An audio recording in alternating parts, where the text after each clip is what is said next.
નમસ્કાર ગુજરાત ખબર યુટ્યુબ ચેનલમાં તમારું સ્વાગત છે।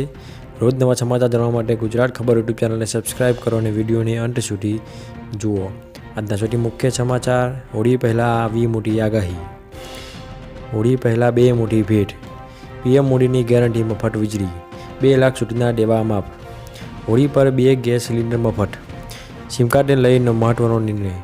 આજના સૌથી મોટા ખેડૂત સમાચાર। હપ્તો નથી આવે તો કરો આ કામ। ખાતર ખરીદવા મળશે સબસિડી। લગ્ન માટે 2.5 લાખની સહાય। ગુજરાત સરકારનો મોટો નિર્ણય। હોળી પહેલાં આવી મોટી આગાહી। હવામાન નિષ્ણાત અંબાલાલ પટેલે આગાહી કરી કે ગુજરાતમાં 17 થી 20 માર્ચ દરમિયાન માવઠું પડી શકે છે, તેમજ કરા સાથે કમોસમી વરસાદ પડી શકે છે। 19 થી 24 માર્ચ દરમિયાન રાજ્યમાં મોટાભાગના વિસ્તારોમાં વાદળછાયું વાતાવરણ રહી શકે છે, તો કેટલાક ભાગોમાં 26 માર્ચ સુધી વાદળછાયું વાતાવરણ રહેશે। આવામાં મહત્તમ તાપમાન 40 ડિગ્રીથી 41 ડિગ્રી રહી શકે છે, જ્યારે પશ્ચિમી સૌરાષ્ટ્રના દરિયા કિનારાના ભાગોમાં વધુ પવન રહેશે। આ ઉપરાંત દરિયા કિનારાના કેટલાક ભાગોમાં પવન સાથે હળવો વરસાદ પડી શકે છે। હોળી પહેલાં બે મોટી ભેટ। હાલમાં ચૂંટણી અને હોળી અને તહેવાર ગણતરીના દિવસો બાકી રહ્યા છે, પણ તે પહેલાં પેટ્રોલ અને ડીઝલના ભાવમાં 1-2 રૂપિયા નહીં પરંતુ 10 થી 11 રૂપિયાનો ઘટાડો થશે તેવા પણ સંકેતો મળી રહ્યા છે। આ સિવાય પ્રધાનમંત્રી ગરીબ કલ્યાણ યોજના હેઠળ ગુજરાત સરકારનું અનાજ હોળી નિમિત્તે વધારાની ખાંડ અને તેલના પાઉચનું વિતરણ પણ શરૂ કરવામાં આવ્યું છે। સાથે મિલેટ વર્ષની ઉજવણીના ભાગરૂપે બાજરો, જુવાર, મકાઈ, રાગી જેવા ધાન્ય પાકનું વિતરણ પણ મફતમાં કરવામાં આવશે। પીએમ મોદીની ગેરંટી મફત વીજળી। દેશમાં પીએમ સૂર્ય ઘર મફત વીજળી યોજના શરૂ થઈ ગઈ છે। આ યોજના અંતર્ગત 75,000 કરોડના રોકાણ સાથે રૂફટોપ સોલાર સિસ્ટમ દ્વારા 1 કરોડ ઘરોને વીજળી પૂરી પાડવામાં આવશે। આ યોજનાનો લાભ મેળવનાર ગ્રાહકને દર મહિને 300 યુનિટ સુધી મફત વીજળી પણ મળશે। તમે આ યોજનાનો લાભ મેળવવા માટે પીએમ સૂર્ય ઘર ગવર્મેન્ટ ઇન પર અરજી કરી શકો છો। આ યોજના અંતર્ગત હાલમાં 1 કરોડથી વધુ ગ્રાહકોએ નોંધણી કરી છે। 2 લાખ સુધીના દેવા માફ। એક માહિતી અનુસાર ગુજરાતમાં કુલ 53,20,726 ખેડૂતો આ યાદીમાં નોંધાયેલા છે। તેમાંથી 37,28,739 ખેડૂતોએ 2022-23ના વર્ષ દરમિયાન 31મી જાન્યુઆરી 2023ની સ્થિતિ સુધી, એટલે કે માત્ર 10 મહિનામાં કૃષિ મંત્રીએ કુલ 98,285 કરોડની લોન લીધી હતી। ભલે દરેક ખેડૂતોએ વત્તા ઓછા પ્રમાણમાં ખેતી માટે લોન લીધી હશે, પરંતુ તેનો સીધો અર્થ તો એ થાય છે કે ગુજરાતના દરેક ખેડૂતોને માટે 2,63,595 રૂપિયાનું દેવું છે। હોળી પર 2 ગેસ સિલિન્ડર મફત। હોળીના અવસર પર કરોડો લોકોને મફત એલપીજી સિલિન્ડર મળવાના છે। હકીકતમાં નવેમ્બર 2023માં યુપીના મુખ્ય પ્રધાન યોગી આદિત્યનાથે રાજ્યના 7.75 કરોડ પરિવારો માટે પ્રધાનમંત્રી ઉજ્જવલા યોજના હેઠળ મફત એલપીજી સિલિન્ડર રિફિલ વિતરણ અભિયાન શરૂ કર્યું હતું। આ યોજના હેઠળ લાભાર્થી વર્ષમાં 2 વાર મફત એલપીજી સિલિન્ડર આપવાની યોજના શરૂ કરી છે, જ્યારે ગયા નવેમ્બરમાં દિવાળીના અવસર પર મફત એલપીજી સિલિન્ડર આપવામાં આવ્યા હતા। હવે હોળીમાં પણ લાભાર્થી વર્ગને આ ભેટ આપશે। જો તમે ઉત્તર પ્રદેશના રહેવાસી છો તો તમે રાજ્ય સરકારની આ મફત ગેસ સિલિન્ડર યોજનાનો લાભ લઈ શકો છો। સિમ કાર્ડને લઈને નવો નિયમ। ટેલિકોમ રેગ્યુલેટરી ઓથોરિટી ઓફ ઇન્ડિયાએ સિમ કાર્ડને લઈને નવા નિયમો જાહેર કર્યા અને આ નવા નિયમો 1 જુલાઈથી લાગુ થશે, જેનાથી સાયબર ફ્રોડ અને ઓનલાઈન છેતરપિંડી પર અંકુશ આવશે।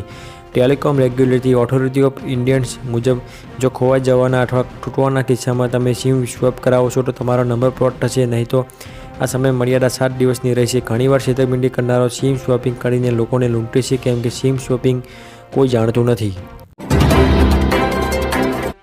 આજના સૌથી મોટા ખેડૂત સમાચાર।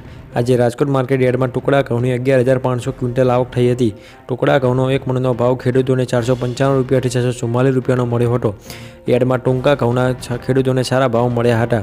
ટુકડા ઘઉંની સાથે લોક 1 ઘઉંની પણ આવક થઈ હતી। લોક 1 ઘઉંની 4,200 ક્વિન્ટલ આવક થઈ હતી। લોક 1 ઘઉંનો 1 મણનો ભાવ 478 રૂપિયાથી 541 રૂપિયાનો મળ્યો હતો। યાર્ડમાં કપાસની 4,000 ક્વિન્ટલ આવક થઈ હતી, જેમાં 1 મણ કપાસનો ખેડૂતોને 450 રૂપિયાથી 420 રૂપિયાના સુધીના ભાવ મળ્યો હતો।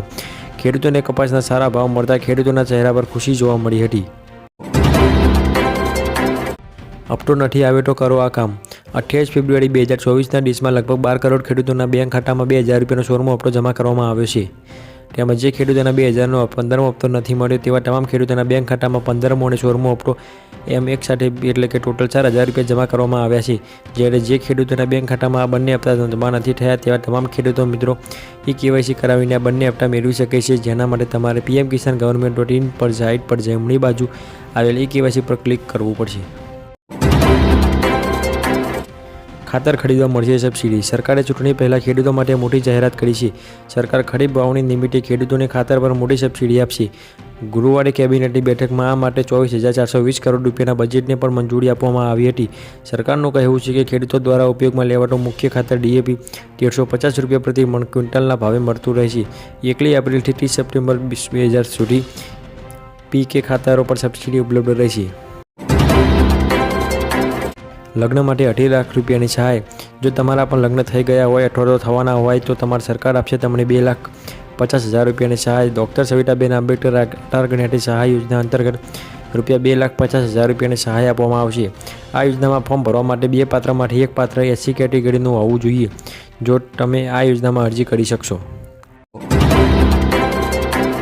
ગુજરાત સરકારનો મોટો નિર્ણય.